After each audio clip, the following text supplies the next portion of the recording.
저는 설교를 준비하면서 그 성경 본문을 대할 때마다 생전 처음으로 읽는다는 태도를 취합니다. 계속 유지합니다. 그럴 때 성경 본문은 저에게 낯설죠. 처음 보니까. 낯설기 때문에 오히려 더 생생하게 전달될 수 있습니다.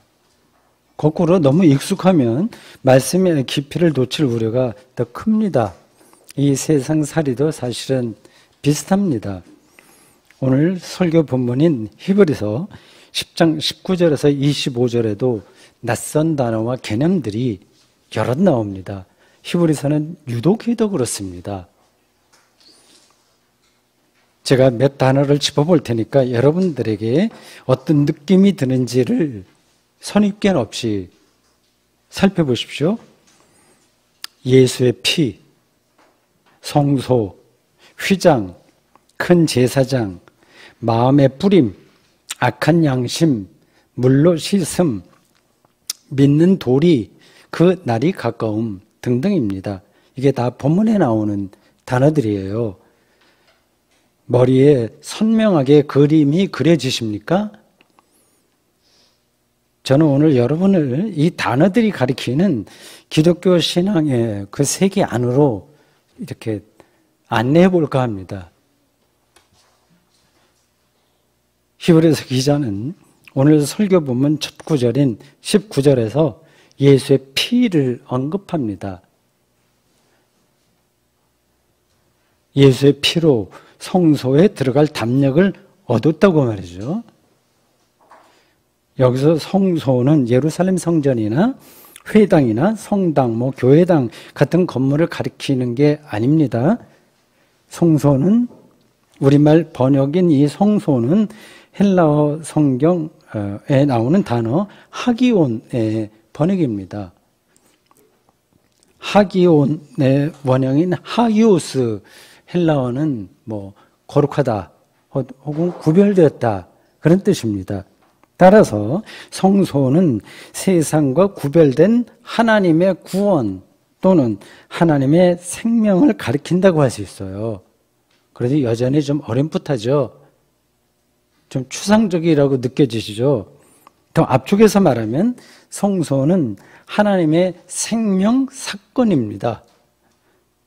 예수의 피로 하나님의 생명을 얻게 되었다는 말은 그리스도인이라면 누구나 다 압니다. 문제는 이를 실제 삶에서 우리가 얼마나 실질적으로 경험하느냐에 달려 있습니다. 쉽지 않을 겁니다. 일단 여러분들이 어떤 때에 그리고 어디서 생명을 경험하는지 한번 살펴보십시오. 어떤 사람은 병으로 고생하다가 시한부도 좋고 아니면 아주 어려운 병에 고생하다가 치료되었을 때를 느낄 겁니다. 생명을 얻었어 그런 거죠. 난민들은 어느 나라에 합법적으로 받아들여진 순간을 기억할 겁니다. 인생살이가 이렇게 피는 거를 우리는 보통 생명을 얻었다고 말합니다. 그러나 우리의 인생살이가 아무리 좋아져도 그것은 일시적이지 지속적이지 않죠. 더 근본적으로 우리가 세상에서 경험하는 것들은 생명을 이렇게 세우기보다는 파괴할 때가 훨씬 더 많습니다. 오늘의 세상이 어떻게 돌아가는지를 보면 모두 이 사실을 인정할 겁니다. 무한 경쟁의 메커니즘 속에서 제대로 숨쉬기도 힘듭니다. 그런 경쟁에서 살아남았다고 하더라도 혹은 앞자리에 갔다고 하더라도 우리 영혼이 안식과 평화를 얻는 게 아닙니다. 다 경험하고 있는 바잖아요. 우리가 원하는 모든 것을 손에 넣었다고 하더라도 만족스럽지가 않습니다. 그래서 히브리서 기자는 예수의 피를, 즉 그의 십자가 죽음을 힘입어야 된다 이렇게 이야기하고 있는 거죠. 이 10절에 의하면 예수의 피를 통한 그 길, 성소로 들어가는 길, 생명을 얻는 그 길은 새로운 살 길입니다. 우리가 이렇게 번역되어 있는 성경이에요. 성경에 이렇게 번역되어 있습니다. 새로운 살 길. 킹 제임스 버전, 제가 자주 이렇게 여러분들에게 소개하는 그 성경, 거기에는 조금 더 우리에게 편하게 이해할 수 있게 번역되어 있습니다. New and Living Way. 새로운 길이고 살리는 길이다. 이렇게 되어 있어요. 표면적으로만 본다면 십자가 죽음은 생명이 아니라 생명이 끊기는 사건이에요. 한 역사적 인물의 십자가 죽음을 구원의 길이라고 믿는 사람들은 제자들과 초기 기독교인들과 그들의 신앙을 이어받는 오늘 우리 그리스도인 이외에 없습니다. 그리스도교 공동체가 예수의 십자가 죽음을 구원의 새로운 길이라고 믿는 이유는 뭘까요? 그 십자가 죽음이라는 사건에 하나님이 함께 하셨다고 믿기 때문입니다. 하나님이 함께 하신다면 죽음도 생명이죠. 하나님이 함께 하지 않았다면 예수님의 십자가는 단순히 유대 역사에 자주 등장했던 의로운 선지자의 죽음에 불과했을 겁니다. 유대교나 이슬람교는 여전히 그렇게 그 정도에서 예수를 인정합니다. 의로운 선지자. 우리는 다르죠. 하나님이 예수 십자가 죽음에 함께 하셨다고 하는 이 말은 죽어서 무덤에 묻혔던 예수님이 제자들에게 살아있는 존재로 경험되었다는 말입니다. 그 경험에 근거해서 그들은 사도신경과 니케아 신조에서 확인할 수 있듯이 하나님이 예수님을 죽은 자로부터 사흘 만에 살리셨다. 이렇게 고백할 수 있었습니다.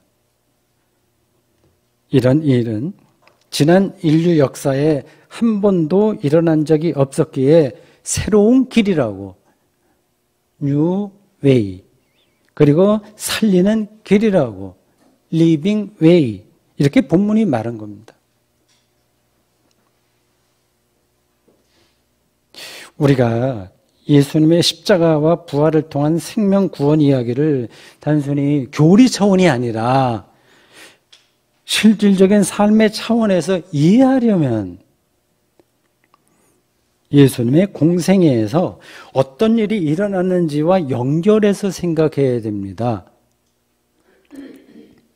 예수님이 하나님을 전혀 새롭게 선포하셨다는 사실이 여기서 중요해요. 예수님의 십자가와 부활과 공생애에서의 언행, 이게 다 연결되어 있는 겁니다. 하나님을 전혀 새로운 차원에서 예수님이 선포하셨어요. 예수님 이전의 유대교 전통은 두 가지 절대적 기준으로 하나님의 구원을 제시했습니다.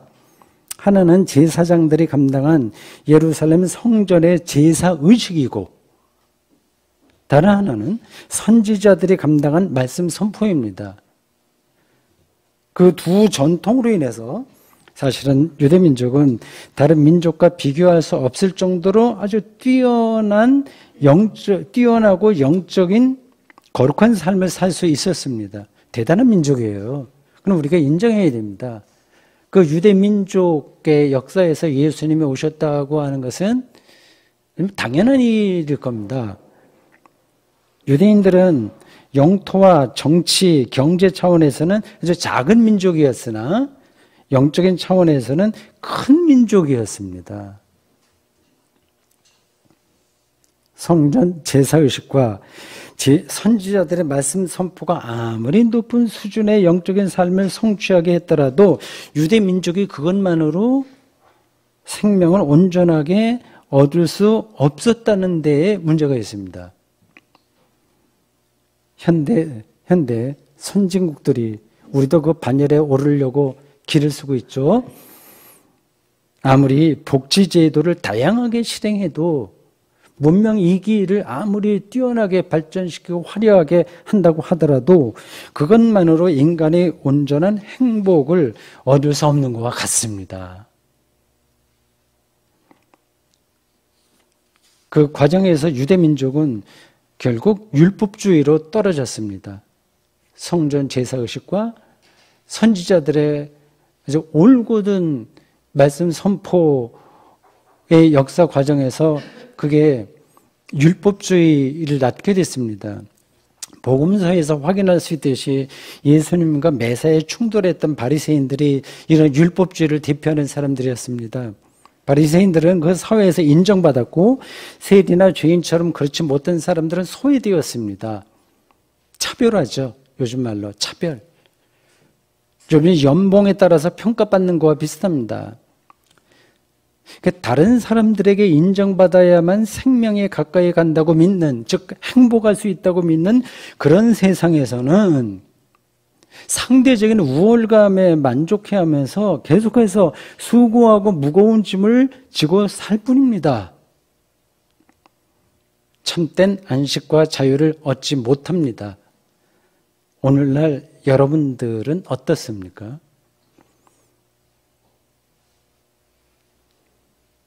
예수님은 그러한 유대 전통 안에서 살면서 예루살렘 성전 안에서 벌어졌던 매매 행위에 반기를 들었고, 잘 아시는 대로 안식일에도 병을 고쳤으며 세리와 죄인을 친구처럼 대하셨어요. 사람이 만든 제도와 차별을 넘어서 그리고 일상에 대한 인간적인 염려에서 벗어나 오직 하나님 나라만을 지향하셨습니다. 하나님을 아빠, 아버지로 인식할 때만 가능한 삶의 태도예요. 이런 예수님의 태도가 당시 유대교 지도자들의 심기를 몹시 불편하게 만들었습니다. 지금도 마찬가지입니다, 사실은요. 그 결과가 십자가 죽음이었습니다. 십자가 죽음이 예수님의 하나님 나라에 대한 메시지와 하나님을 절대적으로 신뢰했던 그분의 운명을 완전하게 파멸시키지는 못했습니다. 예수님이 제자들에게 현재 살아있는 자, 살아있는 존재로 경험되었습니다. 제자들은 이제 세상 사람들과 달리 예수 안에서 하나님만을 믿고 사랑하며 희망할 수 있게 되었습니다. 기독교 신앙의 초석에 바로 이 사실이 놓여 있어요. 다 아는 겁니다, 여러분들이. 설교자가 늘 새로운 걸 얘기하는 게 아니에요. 아는 것들을 다시 각성하는 겁니다. 세상 사람들은 세상 사람들과는 전혀 다른 차원에서 삶을 받아들이는 거예요. 전혀 다르다는 것을 여러분들이 꼭 기억하셔야 됩니다. 먹고 마시고 숨쉬고 노동하고 가족을 꾸리는 일은 똑같지만 삶의 방향이 완전히 다른 겁니다. 그게 회심이에요.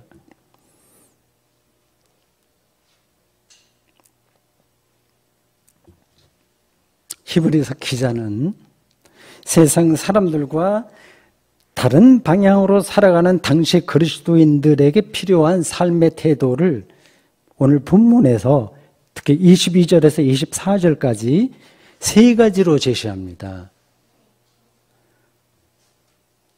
우리말 성경으로는 그 세 가지 한 절에 하나씩 나오는데 그 문장의 뉘앙스가 좀 살아나지 못해요. 이게 번역의 한계입니다. 외국 말을 우리말로 번역할 때 이건 어쩔 수 없습니다. 킹제임스 버전 영어 성경이나 루터 도어 성경은 비교적 정확하게 그 뉘앙스가 살아납니다. 각각 구절이 뭐뭐 합시다, 뭐뭐 합시다, 뭐뭐 합시다 이렇게 나와요. 영어로 let us 뭐 이렇게 되죠. 그렇게 문장이 각각 시작합니다. 22절은 하나님께 가까이 갑시다. 23절은 확실하게 잡읍시다. 24절은 서로 돌아봅시다로 시작합니다. 이 세 가지 권면 중에서 핵심은 22절이라고 저는 생각해서 그 구절을 다시 한번 읽어드리겠습니다. 우리가 마음에 뿌림을 받아 악한 양심으로부터 벗어나고 몸은 맑은 물로 씻음을 받았으니 참 마음과 온전한 믿음으로 하나님께 나아가자. 이 문장을 그 원문에 따라서 정확하게 읽으려면 뒤에 있는 게 앞으로 와야 됩니다. 참 마음과 온전한 믿음으로 하나님께 나아가자가 앞에 있어야 돼요. 그러니까 하나님께 가까이 가는 것을 이제 강조하는 문장입니다. 하나님께 가까이 나가는 게 확실하게 느껴지지 않는 분들도 제법 많을 겁니다. 이거는 뭐 머리가 잘 안 따라준다든지 그런 차원이 아닙니다. 어떤 절대적인 세계에 들어가는 일은 그냥 앞뒤가 맞게 적당하게 논리적으로 설명을 듣는다고 해서 해결되는 게 아니에요. 세상 이치도 어느 정도는 그렇습니다. 저절로 깨달아지지 않습니다. 양자역학의 불확정성 원리나 바이러스 세계를 전문가의 설명만으로 일반인 모두가 깊이 깨달을 수는 없어요. 그걸 깨달을 수 있는 바로 전 단계까지 가야 그 다음에 깨달아지는 겁니다. 한 걸음씩 그 세계 안으로 들어가야 실체를 경험할 수 있어요. 세상 이치도 그렇다면 하나님의 세계야 오죽하겠습니까? 그래서 히브리서 기자는 22절에서 하나님께 나아가자 이렇게 구호를 외치는 것에서 끝나는 게 아니라 참 마음과 온전한 믿음이 필요하다고 얘기해요. 우리말 성경은 이 마음과 믿음을 이렇게 옆으로 병렬이라고 하나요? 그렇게 놓았는데 헬라어 성경과 앞에서 제가 인용했던 뭐 그 킹제임스 버전이나 루터 성경은 그 마음을 믿음 안에 있는 것으로 표현합니다. 이게 정확한 거예요. 그러니까 믿음에 대한 완전한 확실성 안에 있는 참된 마음 이렇게 되어 있습니다. 원래 뜻은 여기서 우선 중요한 건 믿음에 대한 충만한 확신입니다.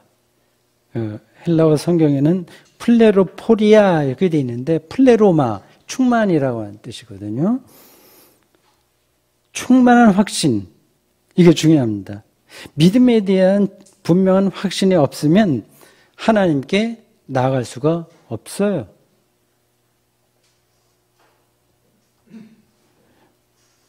여러분, 인생은 본래 믿음의 문제입니다. 아무도 자기 인생의 미래를 실증적으로 확신할 수 없어요. 실증이 아니에요. 세상에서 배운 정보에 근거해서 어떤 길을 선택하고 그게 옳다고 믿고 사는 겁니다. 모든 인생이 다 그렇습니다.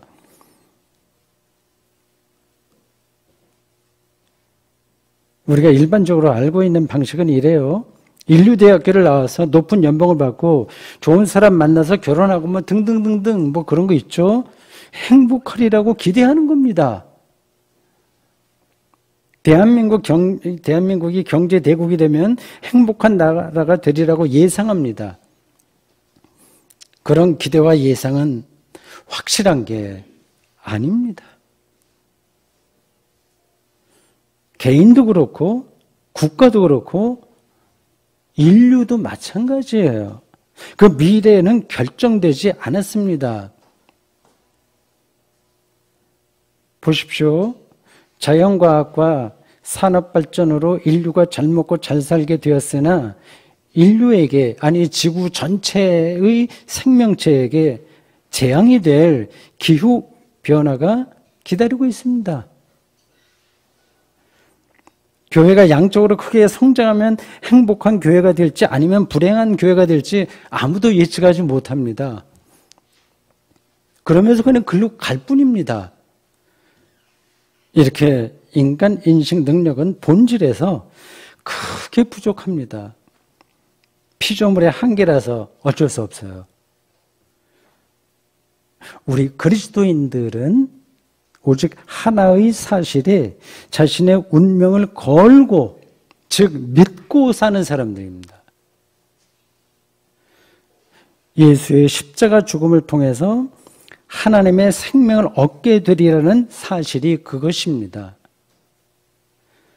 이런 믿음에 대한 충만한 확신이 있어야 하나님께 가까이 갈 수 있어요.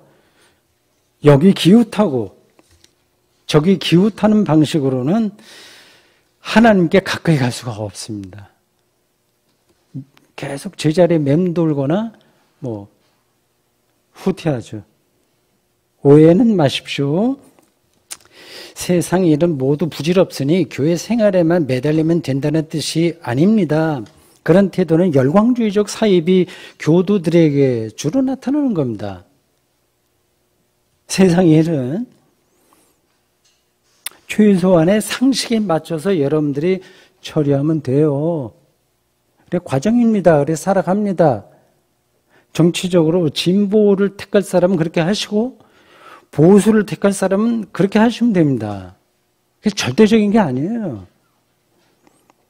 시와 음악을 취미로 해서 살아도 좋고 여행을 취미로 해도 좋습니다. 아파트에 살아도 좋고 시골 자연주택에 살아도 좋습니다. 결혼해도 좋고 하지 않아도 좋습니다.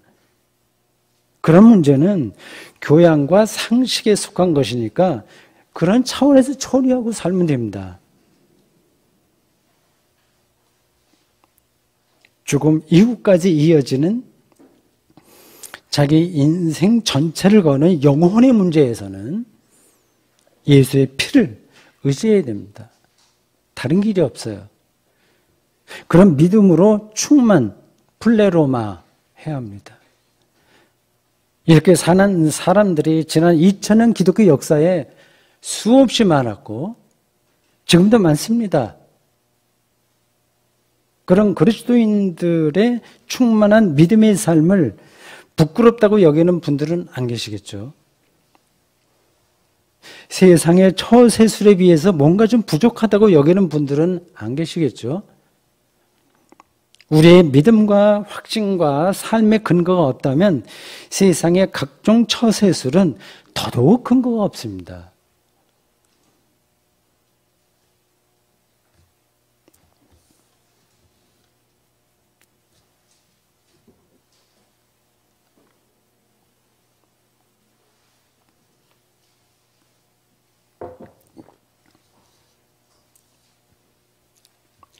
히브리서 기자는 이 성경을 기록한 사람들을 생각할 때마다 얼마나 고마운지 가슴도 뿌듯하고, 우리 신앙에 좋은 선배들이 있으니까 이러한 거룩한 문서들을 우리가 지금 읽고 은혜를 나누지 하는 생각, 늘 그렇게 생각이 듭니다. 히브리서 기자는 충만한 확신으로 하나님께 나아가는 출발점을 세례로 짚어요. 세례. 우리가 마음에 뿌림을 받아라는 표현이나 피 뿌림을 받는 거니까 예수의 피를 의지하는 거예요. 세례 받을 때 하는 의식입니다. 또 몸은 맑은 물로 씻음을 받으니라고 하는 오늘 본문에 나오는 이런 표현은 다 세례 의식을 가리킵니다. 이 두 문장 사이에 나오는 특이한 표현이 재밌어요. 악한 양심으로부터 벗어나고가 그겁니다. 악한 양심은 보통 우리가 저 사람 참 양심적이야, 저 사람은 양심이 좀 비뚤어진 것 같아 쓰이는 그러한 양심이 아닙니다. 그런 양심은 세상 도덕 교사들이 감당할 몫이에요. 히브리서가 말하는 악한 양심은 자기 인생을 스스로 완성해야 한다는 강요에서 오는 두려움입니다. 행복 성취에 대한 두려움입니다. 세례받은 사람은 그런 두려움, 즉 악한 양심으로부터 벗어났습니다. 예수 그리스도의 십자가와 함께 이미 죽었고 그의 부활과 함께 다시 살았으니 세상이 말하는 행복한 조건을 채울 수 있을지 없을지 이거 두려워하지 않습니다. 믿음에 대한 충만한 확신 가운데서 하나님께 가까이 갈 뿐입니다. 이런 삶의 태도 외에 더 의미 있는 삶을, 더 행복한 삶을 여러분은 혹시 알고 계신가요? 이것 이외에 어떤 거를 여러분 알고 계십니까?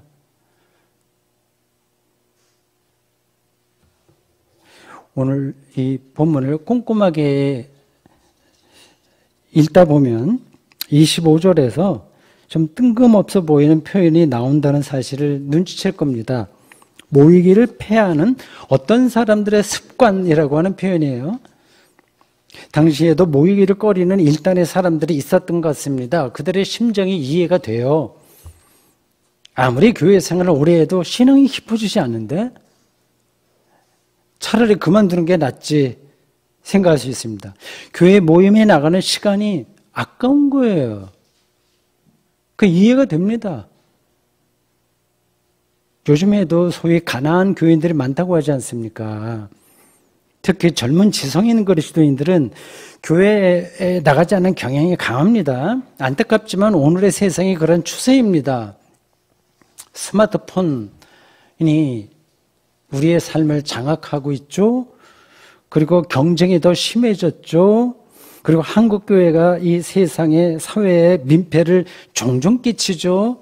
이런 시대에 젊은 지성적 그리스도인들에게 그들을 설득하기가 만만치 않습니다.